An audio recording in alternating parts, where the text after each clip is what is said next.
అందరికీ ఒకే శిక్ష. ఆఖోరు లోయ. అందులో ఆయన్ని పడేసి రాళ్లతో కొట్టి చంపేశారు. నీ పాపమే నిన్ను పట్టుకొనును. ఎంత గొప్ప గోత్రంలో, యోధా గోత్రంలో పుట్టిన ఆకాను దొంగతనం చేశాడు. నన్ను ఎవ్వరూ చూడలేదులే అనుకున్నాడు. కానీ మన పరలోకపు తండ్రికి కనుమరుగైందంటూ ఏదైనా ఉందా? రహస్యమైనది ఏదైనా ఉందా? సీక్రెట్ గా మనం ఏదైనా చేయగలమా? నో.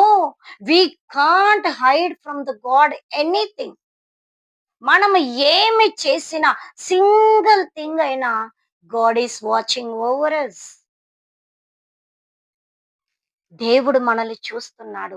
ఆయన దృష్టి లోకమందంతటా సంచారము చేస్తుందంట. మనం అనుకోవచ్చు, నేను చేసిన పాపము నా తల్లిదండ్రులకు తెలియదులే, నా అన్నలకు తెలియదులే, నా బంధుమిత్రులకు, నా స్నేహితులకు, నాతో ఉన్న వారికి తెలియదులే అని మనము మనల్ని కన్విన్స్ చేసుకోవచ్చు. But be careful. God is watching over you and me. దేవుడు ప్రతిదీ చూస్తున్నాడు. ఆ కానును చూశాడు దేవుడు. 200 మణుగుల వెండి, బంగారపు కమ్మి, పైన వస్త్రము కూడా దొంగతనం చేసుకొని డేరాలో దాచిపెట్టుకున్నాడు. దేవుడు చెప్పే వరకు యెహోషువకే కానీ ఇజ్రాయెల్ ప్రజలకి ఎవ్వరికీ తెలియదు. తాను తెలీదు అనుకొని హ్యాపీగా ఫీల్ అయినాడు. బట్ తాను చేసిన పాపము సమాజం ముందుకొచ్చింది. సిగ్గుతో ఆకాను తలొంచుకుంటున్నాడు. అయినా యెహోవా కోపోద్రేకము ఆకాను మీద రగిలిపోయింది. రాళ్లతో కొట్టి చంపారు. కుప్పలుగా రాళ్ళనేసి లోయలో కుటుంబాన్ని పడేసి చంపేశారు. అది ఇప్పటి వరకు కూడా ఉందంట ఆకోరు లోయ.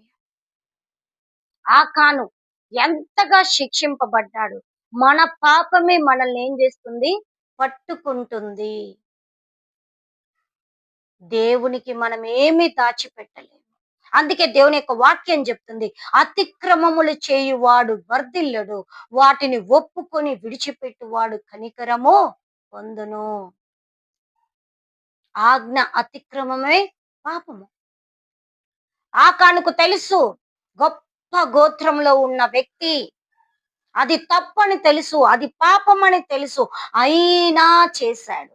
ఆశించాడంట తన హృదయంలో, అబ్బా ఇవి నాకుంటే ఎంత బాగుండు.